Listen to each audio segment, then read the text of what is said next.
NBC Montana News at 6 starts right now.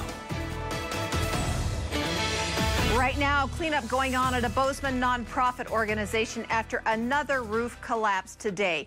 We're going to get to that story in just a moment. But first, we learned just moments ago that if you have a Verizon phone, you cannot call into 911 in Gallatin County. Those calls are being rerouted to the center's non-emergency lines.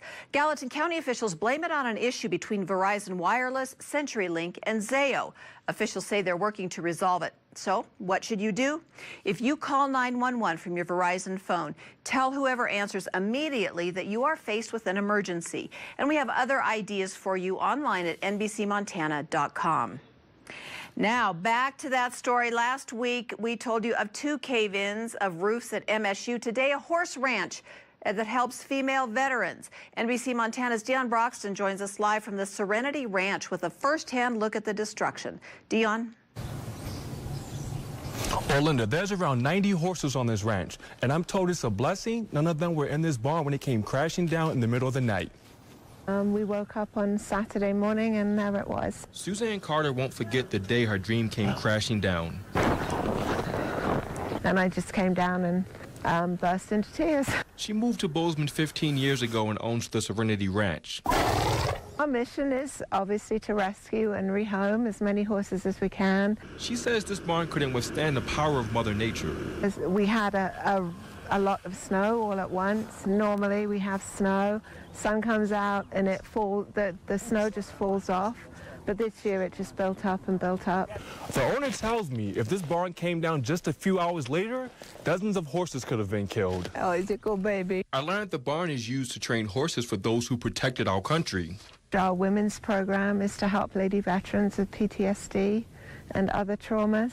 The program started just a year ago, and this accident hit right before peak training season, when they're getting horses ready for vets. Go girl. With no timeline to rebuild, Carter knows the vet's therapeutic sessions with the horses are in jeopardy. And they're just amazing creatures. They're very spiritual. As Carter is dealing with the rebuilding process, this one had a baby. Her love for her horses and her determination for helping vets keeps the tears away.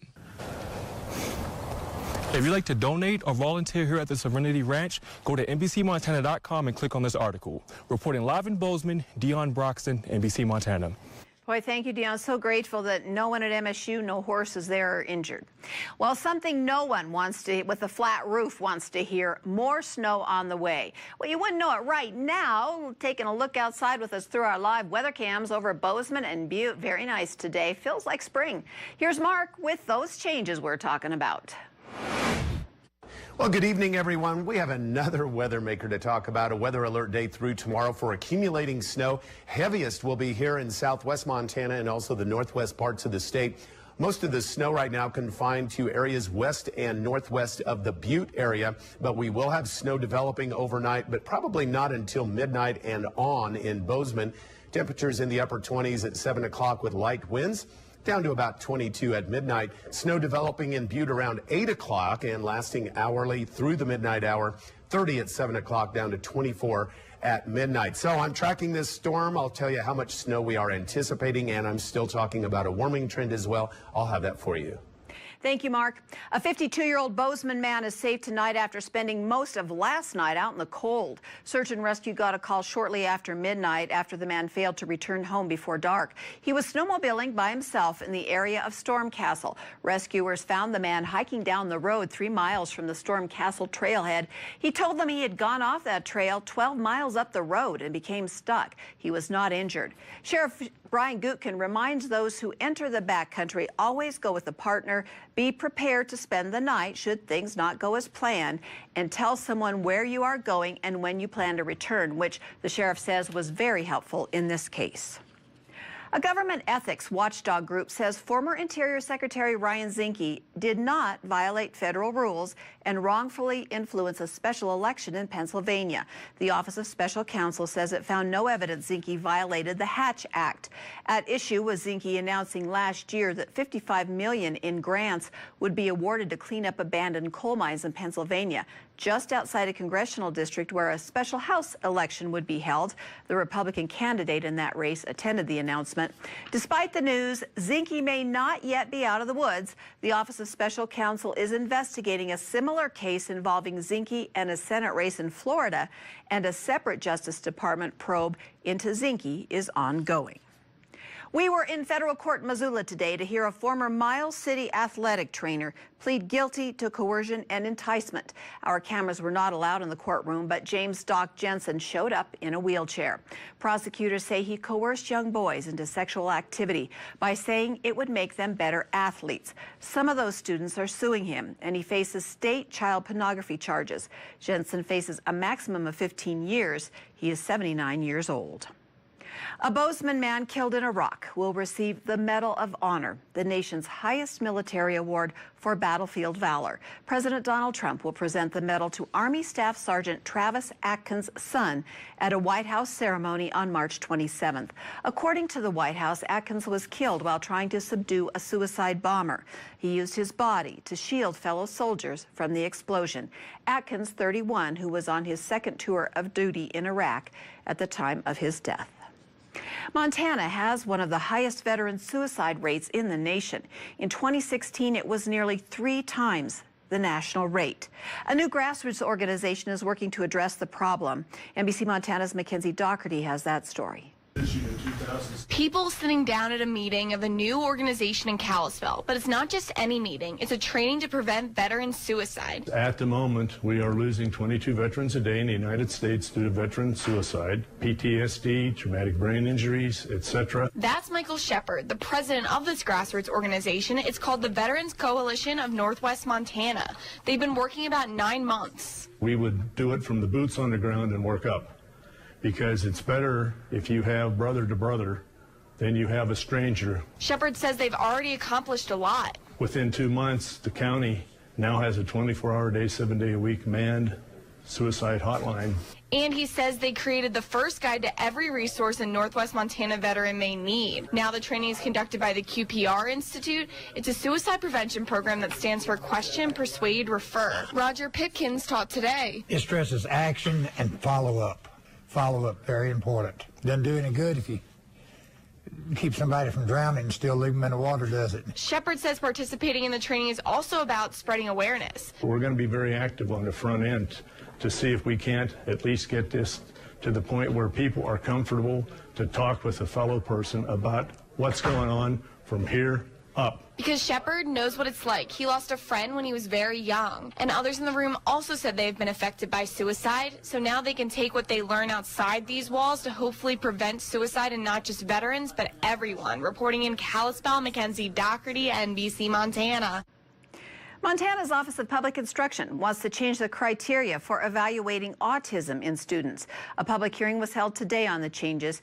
Officials say with more and more kids have autism in Montana, and there is a greater need for services. They say the old criteria is antiquated, and this new methodology is intended to be more clear and specific in identifying students with autism. Our hope is that it'll help students, teachers, and parents by giving more clear criteria for autism. Our current criteria for autism was developed in 2000 and was based on some language from the American Psychological Association at that time. It's tough for people to interpret. If passed, the changes will go into effect in July. We'll hear from special education teachers who say these new criteria is restrictive and could leave hundreds of students out. That's tonight at 10. Police are warning people about the grandchild scam after a resident was recently targeted in Butte. An 89-year-old woman received a call from someone pretending to be her grandson in jail in New Jersey. He told her he needed $15,000 for bail. They say the woman went to a local bank, withdrew the money in cash, and sent it to him. Now, this happened 2 more times before the woman realized it was a scam and called police. Investigators are trying to trace where that money was sent. If it's a call, your grandson's in trouble, your granddaughter's in trouble, contact your relatives. Contact them to see if it's true. Don't rely on the person on the other end of that phone. Police say if you receive this type of call, you can also just hang up and report it to them immediately. Also in Butte tonight, 400 middle school students across western Montana displayed their projects at the Montana Tech Regional Science Fair. The projects fall within 4 different categories: behavioral, earth, life, and physical sciences. Montana Tech has hosted the fair for the past 25 years, and it has seen a slow decline in participants. Now, they say they don't know what's causing it, but they are hoping to get more students involved each year by spreading the word. By starting them young in 5th grade, actually some of these kids started earlier than that, but giving them the opportunity to compete from 5th grade on through high school helps them build a path towards their college education, their career goals, their career paths. The winners will be announced tonight during an awards ceremony at Montana Tech. Yellowstone National Park posted this photo of the first grizzly bear sighting of 2019 on the park's Facebook page. Visitors spotted the bear last Friday between Canyon Village and Fishing Bridge. Grizzly tracks were also reported between Mammoth Hot Springs and Norris Junction just yesterday. Male grizzlies come out of hibernation in mid to late March. Females with cubs usually emerge in April and early May. It's a good reminder to start carrying that bear spray, know how to use it, and make sure it's accessible. If you do see a bear in the park, rangers ask you to report it immediately. Well, some Democrats on Capitol Hill are not on the same page as House Speaker Pelosi. We'll tell you what's causing the divide. And we go live to Boise, where the Montana Bobcat men and women's teams are vying for a Big Sky Conference win. Stay with us for what happened today. We'll be right back.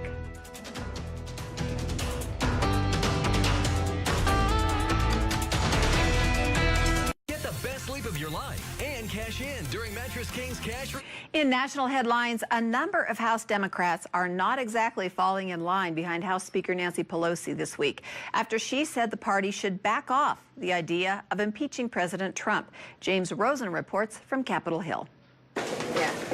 House Judiciary Chairman Gerald Nadler of New York, whose panel would hold any impeachment hearings against President Trump, brushed off reporters' questions Tuesday about the announcement by House Speaker Nancy Pelosi that no such hearings will be held. I'm not going to get into that now. That's a longer discussion. In an interview with the Washington Post on Monday, Pelosi said President Trump is unfit for office, but, quote, not worth the discord that an impeachment proceeding would visit upon the country's already polarized political climate. It divides the country unless there's some conclusive evidence that takes us to that place. They wanted me to impeach President Bush for the Iraq War.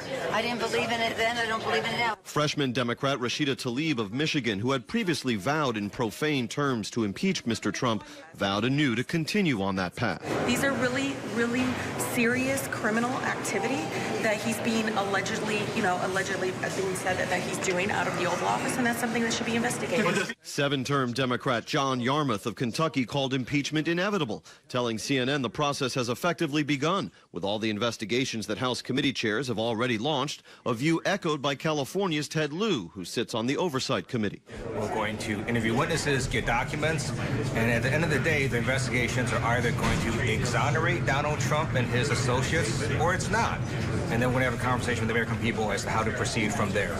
Even if new evidence or new polling data were to change Speaker Pelosi's mind, the pro-impeachment forces would still face 2 major obstacles: the Republican-controlled Senate and time, which many lawmakers will soon feel compelled to spend preparing for the 2020 election cycle. On Capitol Hill, James Rosen.